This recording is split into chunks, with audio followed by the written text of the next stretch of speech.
समस्त मातृ शक्तियों भाई बंधुओं सादर जय श्री कृष्ण। आज आपको हम बताने जा रहे हैं कि खर मास की शुरुआत हो चुकी है। तो दिनांक 14 मार्च से दिनांक 14 अप्रैल 2021 तक खर मास रहेगा। तो खर मास के दौरान आपको क्या कार्य करना चाहिए, क्या नहीं करना चाहिए, कौन सा शुभ कार्य करने से आपको सुख समृद्धि और जीवन में सफलता प्राप्त होगी, और खर मास का आपकी राशि के अनुसार क्या प्रभाव पड़ने वाला है, यह भी आज आपको हम बताने वाले हैं। तो मित्रों, आप सभी का बहुत बहुत स्वागत है आपके अपने ही चैनल एस्ट्रो गुरुजी में। मित्रों, यदि आपने अभी तक हमारे चैनल को सब्सक्राइब यदि नहीं किया हो तो अभी सब्सक्राइब कर लें और बेल आइकन को अवश्य दबाएं, जिससे हमारे अगले आने वाले नए वीडियो की नोटिफिकेशन सबसे पहले आपके पास पहुंचे। आप नित्य नई नई ज्ञानवर्धक जानकारियां व नित्य का राशिफल हमारे चैनल से प्राप्त करते रहें। तो सूर्य ग्रह के मीन राशि में गोचर करने के बाद से खर मास की शुरुआत हो जाती है। ज्योतिष शास्त्र के अनुसार 9 ग्रहों के राजा सूर्य जब जब देवताओं के गुरु बृहस्पति देव की राशि धनु और मीन में गोचर करते हैं, तब तब खर मास का महीना आरंभ हो जाता है। हिंदू धर्म में जिस तरह श्राद्ध और चतुर्मास में कोई शुभ कार्य नहीं किए जाते हैं, ठीक उसी तरह से खर मास में कोई शुभ कार्य करना वर्जित होता है। हालांकि खर मास के महीने में पूजा पाठ, दान पुण्य आदि धार्मिक कार्यों का विशेष महत्व बताया है। धार्मिक मान्यताओं के अनुसार खर मास के माह में किए जाने वाले पूजा पाठ और दान पुण्य के कार्य से सभी प्रकार की परेशानियों से मुक्ति मिल जाती है और जीवन में सुख समृद्धि और शांति का वास रहता है। तो कब लगता है खर मास? साल में खर मास का महीना 2 बार लगता है। सूर्य जब धनु और मीन राशि में आते हैं तब खर मास का महीना आरंभ हो जाता है। तो 14 मार्च को सूर्य मीन राशि में गोचर कर चुके हैं, इसलिए खर मास आरंभ हो चुका है। सूर्य किसी भी राशि में 1 महीने के लिए रहते हैं, इसलिए 1 महीने के बाद सूर्य मीन राशि से निकल करके 14 अप्रैल को मेष राशि में प्रवेश करेंगे। तो खर मास का महीना भी इसी के साथ समाप्त हो जाएगा। तो खर मास की पुण्यदायिनी कथा इस प्रकार से है। संस्कृत में खर का अर्थ होता है गधा और मास का अर्थ होता है महीना। तो खर मास के महीने की कथा भी गधे से संबंधित है। पौराणिक मान्यताओं के अनुसार एक बार सूर्य देवता अपने 7 घोड़ों के रथ पर बैठ करके ब्रह्मांड की परिक्रमा कर रहे थे। परिक्रमा के दौरान सूर्य देव को कहीं भी रुकने की इजाजत नहीं थी, क्योंकि वह अगर कहीं रुक जाते हैं तो पूरा जनजीवन उनके साथ ही रुक जाता है। तो रथ के घोड़े लगातार चलते रहने की वजह से उनको प्यास लगाई और वे थक करके रुक गए। घोड़े की ऐसी दुर्दशा देख करके सूर्य देवता भी चिंतित होने लगे। ऐसे में वह एक तालाब के किनारे रुक गए। तालाब के किनारे उन्होंने घोड़ों को पानी पिलाया और खुद भी वहां रुक गए। तभी उनको आभास हुआ कि ऐसा करने से कुछ अनर्थ नहीं हो जाए। तब उनको तालाब के किनारे 2 गधे खड़े दिखाई दिए। उन्होंने घोड़ों की जगह खरों को यानी गधों को रथ से जोड़ दिया और घोड़ों को वहीं विश्राम करने के लिए छोड़ दिया। खरों की वजह से रथ की गति धीमी पड़ गई। हालांकि जैसे तैसे करके 1 महीने का समय पूरा कर लिया। तब सूर्य देवता ने विश्राम कर रहे घोड़ों को रथ में फिर से लगा लिया और खरों को वहां से निकाल दिया।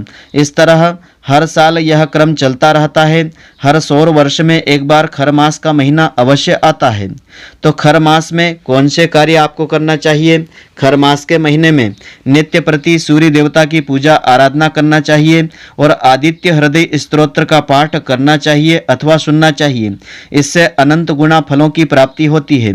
इस मास में आप लक्ष्मी नारायण भगवान की पूजा करके विष्णु सहस्त्र नाम का पाठ कर सकते हैं और दान पुण्य का कार्य करना विशेष फलदायी माना गया है।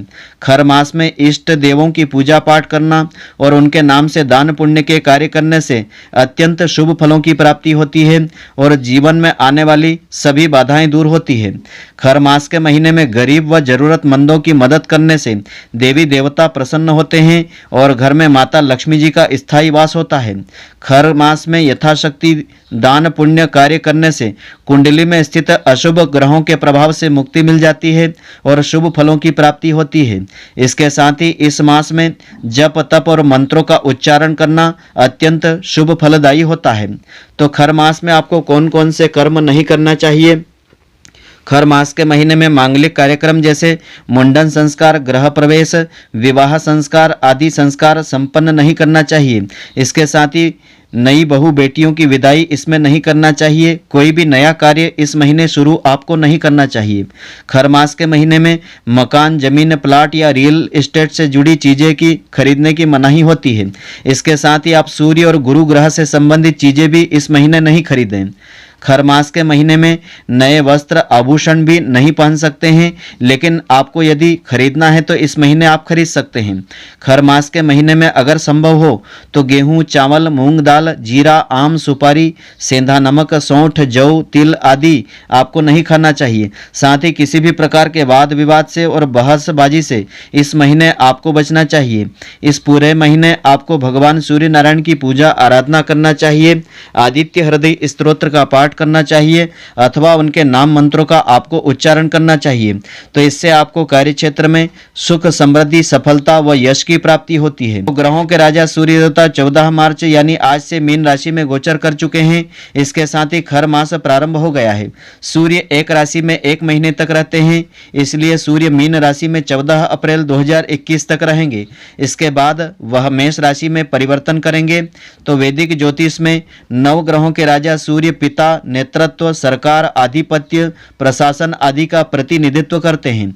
सूर्य का मीन राशि में गोचर कुछ राशियों के जीवन में उन्नति लेकर के आएगा और भाग्य को भी चमकाएगा।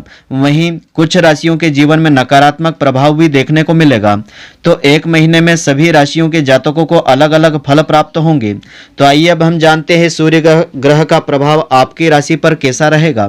तो मेष राशि से आरंभ करते हैं। मेष राशि वालों के अनुसार सूर्य ग्रह आपकी राशि के 12वें घर में प्रवेश करने वाला है।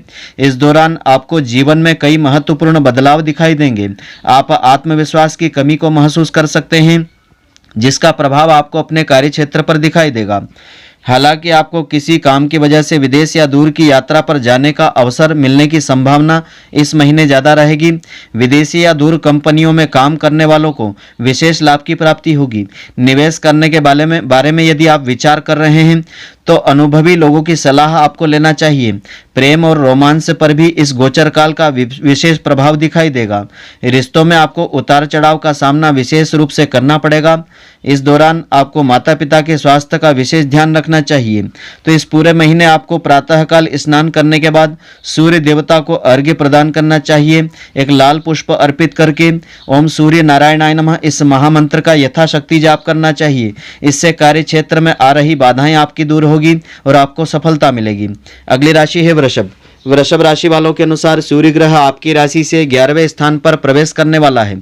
इस दौरान आपको जीवन के विभिन्न क्षेत्रों में लाभ मिलने की संभावना ज़्यादा रहेगी। साथ ही समाज में आपको सम्मान और यश की प्राप्ति होगी। इस दौरान कई नए संपर्क आपके द्वारा बनेंगे, जिससे आपके रुके हुए कार्य पूर्ण होंगे। आपके आत्मविश्वास में बढ़ोतरी होगी और वरिष्ठ अधिकारियों के साथ संबंध आपके बेहतर बनेंगे। गोचर काल में आपके दिमाग में कार्य क्षेत्र को लेकर नए नए आइडियाज आएंगे और उनको आप अमल में भी लाने की कोशिश करेंगे और सफलता भी प्राप्त करेंगे। तो इस महीने विशेष सफलता पाने के लिए आपको नित्य प्रति आदित्य हृदय स्तोत्र का पाठ करना चाहिए। सूर्य देवता के निमित्त लाल पुष्प उन्हें अर्पित करना चाहिए। तो ऐसा करने से इस महीने आपको विशेष सफलता प्राप्त होगी। अगली राशि है मिथुन। मिथुन राशि वालों के अनुसार सूर्य ग्रह आपकी राशि के 10वें स्थान पर गोचर करने वाला है। कुंडली में यह स्थान कैरियर, प्रोफेशनल जिंदगी का माना जाता है। इस दौरान कार्य क्षेत्र में आपको कई बड़े प्रोजेक्ट हाथ में लग सकते हैं। उनको पूरी तरह आप कामयाब बनाने में सफल भी रहेंगे और कड़ी मेहनत भी करेंगे। इसकी वजह से कार्य क्षेत्र में आपका प्रभाव व आपकी प्रतिष्ठा बढ़ेगी। सरकारी नौकरी से जुड़े जातकों को भी सूर्य का यह गोचर लाभ देकर के जाएगा। लाइफ के लिए आप समय निकाल पाएंगे और पार्टनर के साथ अच्छा समय व्यतीत करेंगे। नए मित्र आपके बनेंगे, जिससे आपका सामाजिक दायरा और आपका सम्मान बढ़ेगा। इस पूरे महीने सफलता पाने के लिए आपको नित्य प्रति सूर्य देवता के निमित्त जल अर्पित करना चाहिए, एक लाल पुष्प चढ़ाना चाहिए और ओम भास्कराय नमः इस महामंत्र का यथाशक्ति आपको जाप करना चाहिए। इससे कार्य क्षेत्र में आपको सफलता मिलेगी। अगली राशि है कर्क। तो कर्क राशि वालों के अनुसार सूर्य ग्रह का गोचर आपकी राशि से 9वें भाव में होने वाला है। कुंडली में यह स्थान भाग्य, गुरु और आध्यात्म को दर्शाता है। इस दौरान आपको जीवन को बेहतर बनाने और सुरक्षित करने के लिए कई अवसर मिलेंगे और आपकी आमदनी में बढ़ोतरी आपको दिखाई देगी। व्यापार व्यवसाय से जुड़े जातकों के लिए यह गोचर काल नया आयाम प्रदान करेगा। किसी बड़े इंसान से मिलने की संभावना बन रही है। परिवार वालों का हर मोड़ पर आपको समर्थन मिलेगा और मित्रों मित्रों के साथ किसी धार्मिक जगह पर जाने की आप प्लानिंग कर सकते हैं। इस महीने आपको पिता के स्वास्थ्य का विशेष ध्यान रखना चाहिए।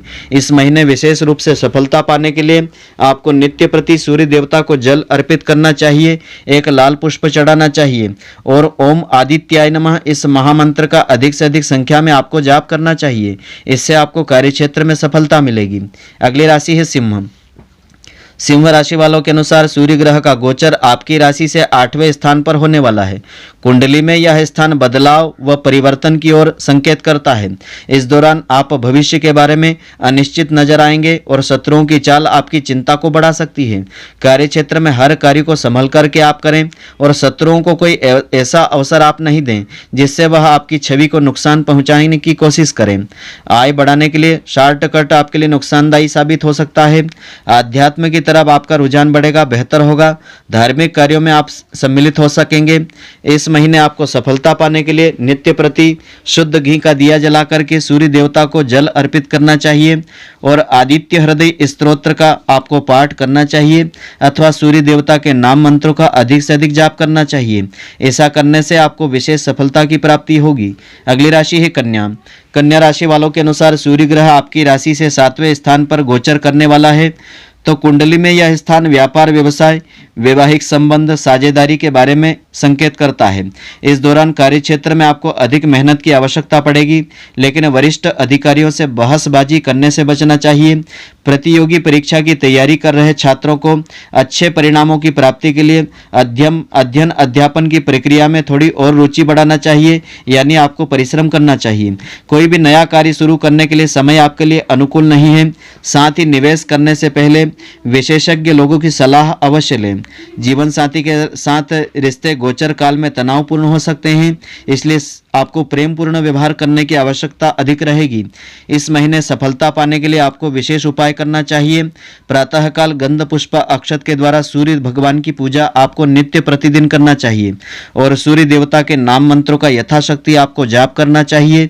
इससे कार्यक्षेत्र में आपको सफलता मिलेगी। अगली राशि है तुला। तुला राशि वालों के अनुसार सूर्य ग्रह आपकी राशि से 6ठे स्थान पर गोचर करने वाला है। कुंडली में यह स्थान रोग, शत्रु और प्रतिस्पर्धा का स्थान माना गया है। इस दौरान किसी कानूनी कार्यवाही में आपको विजयश्री प्राप्त हो सकती है। माता पिता के स्वास्थ्य का विशेष ध्यान रखना चाहिए। व्यापार व्यवसाय के क्षेत्र में किए गए प्रयास आपके शत्रुओं को भी अच्छे लगेंगे, वे आपकी तारीफ भी करेंगे। गोचर काल में उधार आपको वापस मिलने की ओर संकेत करता है और अच्छा लाभ प्राप्त कर पाएंगे। नए रिश्तों के लिए समय सही है। शादीशुदा जातकों के लिए यह गोचर काल अनुकूल साबित होगा। परिवार के साथ भी अच्छा समय आप व्यतीत कर पाएंगे। इस महीने विशेष सफलता पाने के लिए आपको नित्य प्रति प्रातःकाल आदित्य हृदय स्तोत्र का पाठ करना चाहिए अथवा श्रवण करना चाहिए। इससे आपको विशेष सफलता की प्राप्ति होगी। अगली राशि है वृश्चिक। वृश्चिक राशि वालों के अनुसार सूर्य ग्रह आपकी राशि से 5वें स्थान पर प्रवेश करने वाले हैं। कुंडली में यह स्थान रोमांस, प्रेम, विचार आदि को दर्शाता है। इस दौरान आप चुनौतियों को अच्छी तरह से मुकाबला उनका करेंगे और स्थितियों को अपने नियंत्रण में ले पाएंगे। आपके कार्यों की वजह से लोगों के बीच आपकी नई पहचान बनेगी। नौकरी करने वाले जातकों में ट्रांसफर की संभावना ज़्यादा रहेगी। इस राशि से जुड़े जातकों को व्यापार व्यवसाय के मामले में निराशा का सामना भी करना पड़ सकता है। मनचाहा परिणाम नहीं मिलने से योजनाएं आपकी अस्थिर भी हो सकती है। इस महीने कार्यक्षेत्र में विशेष सफलता पाने के लिए आपको विशेष उपाय करना चाहिए। नित्य प्रति स्नान करने के पश्चात प्रातःकाल सूर्य देवता को तांबे के पात्र में गंगा जल, गंध पुष्प, अक्षत डाल करके जल अर्पित करना चाहिए और ओम भास्कराय नमः इस महामंत्र का यथाशक्ति आपको जाप करना चाहिए। इससे आपको कार्यक्षेत्र में अच्छी सफलता मिलेगी। अगली राशि है धनु। धनु राशि वालों के अनुसार सूर्य ग्रह आपकी राशि से 4थे स्थान पर प्रवेश करने वाला है। कुंडली में यह स्थान सुख, सुविधा, विश्राम, माता पिता आदि का प्रतिनिधित्व करता है। इस दौरान माता की सेहत का आपको ध्यान रखना चाहिए। डॉक्टरों से उनकी सेहत को लेकर हमेशा अपडेट आपको लेते रहना चाहिए। किसी कारणवश परिवार के सदस्यों में मनमुटाव की स्थिति निर्मित हो सकती है। अगर आप परिवार में सुख शांति की कामना करते हैं तो सबसे पहले आपको अपने रवैये, अपने व्यवहार में परिवर्तन करने की आवश्यकता रहेगी। शादीशुदा जातकों के लिए यह गोचर काल अच्छा नहीं कहा जा सकता है। शब्दों का चयन आपको समस्याओं से निकलने में इस महीने करने मदद करेगा। इस महीने कार्य क्षेत्र में विशेष सफलता पाने के लिए रुकावटों को दूर करने के लिए आपको विशेष उपाय करना चाहिए। प्रातःकाल अपने पूजा स्थल पर सूर्य देवता के निमित्त शुद्ध घी का दिया जला करके सूर्य देवता के नाम मंत्रों का अधिक से अधिक जाप करना चाहिए। इससे आपको कार्य क्षेत्र में सफलता मिलेगी। अगली राशि है मकर। मकर राशि वालों के अनुसार सूर्य ग्रह का गोचर आपकी राशि से तृतीय स्थान में होने वाला है। इस दौरान आपके वेतन में, आपकी आय में बढ़ोतरी होगी। नया कार्य शुरू करने की आपकी योजना सफल होती नजर आएगी। व्यापार व्यवसाय में आपके प्रयास सकारात्मक परिणाम लेकर के आएंगे। इससे मन आपका संतुष्ट होगा और जीवन में आप प्रगति करेंगे। व्यापारिक यात्रा आपके लिए लाभदायक साबित होगी।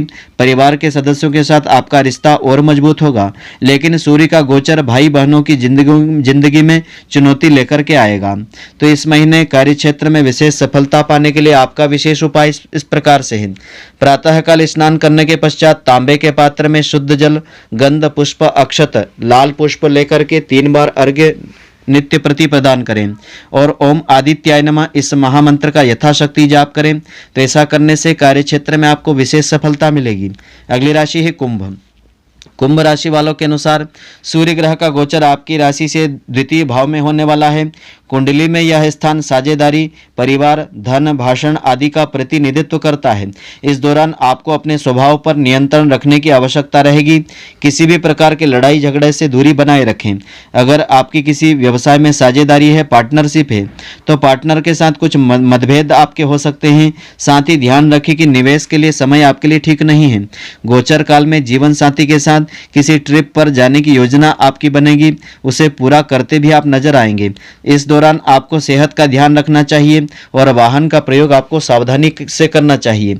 तो इस महीने विशेष सफलता पाने के लिए, विघ्न, संकट, बाधाओं से मुक्ति पाने के लिए आपका विशेष उपाय इस प्रकार से है। नित्य प्रति प्रातःकाल स्नान करने के पश्चात सूर्य देवता की गंध, पुष्प, अक्षत के द्वारा पूजन करें। लाल पुष्प चढ़ा करके आदित्य हृदय स्तोत्र का पाठ करें अथवा श्रवण करें। तो इससे कार्य क्षेत्र में आपको विशेष सफलता मिलेगी। अगली राशि है मीन। मीन राशि वालों के अनुसार सूर्य ग्रह का गोचर आपकी राशि में लग्न स्थान पर अर्थात पहले स्थान पर होने वाला है। कुंडली में यह स्थान प्रसिद्धि, नाम, स्वभाव आदि का स्थान माना गया है। इस दौरान अपनी सेहत का आपको ध्यान रखना चाहिए। समय पर दवाई आदि का सेवन आपको करते रहना चाहिए। कार्य क्षेत्र में थकान आप महसूस कर सकते हैं, जिसकी वजह से काम में मन आपका कम लगेगा। अपनी छवि को लेकर सतर्क आपको रहना चाहिए। शत्रुओं से संभल करके काम करें। कानूनी मामलों में यह गोचर काल शुभ फलदायी होगा। नौकरी में सहयोगियों का सहयोग कम मिलता दिखाई देगा। जल्दबाजी में इस दौरान आपको कोई निर्णय नहीं लेना चाहिए, वरना आपका नुकसान हो सकता है। तो इस महीने विशेष सफलता पाने के लिए आपका विशेष उपाय इस प्रकार से है। प्रातःकाल स्नान करने के पश्चात सूर्य देवता के निमित्त शुद्ध घी का दिया जला करके सूर्य देवता को लाल पुष्प अर्पित करें। मिठाई का भोग या गुड़ का नैवेद्य अर्पित करें और आदित्य हृदय स्तोत्र अथवा सूर्य देवता के नाम मंत्रों का अधिक से अधिक आप जाप करें। तो इससे कार्य क्षेत्र में आपको विशेष सफलता की प्राप्ति होगी। तो मित्रों, आशा करता हूं कि आपको हमारी यह ज्ञानवर्धक जानकारी पसंद आई होगी। यदि आपको पसंद आई हो तो आप हमारे वीडियो को लाइक व शेयर अवश्य करें। धन्यवाद। जय श्री कृष्ण मित्रों, फिर मिलेंगे।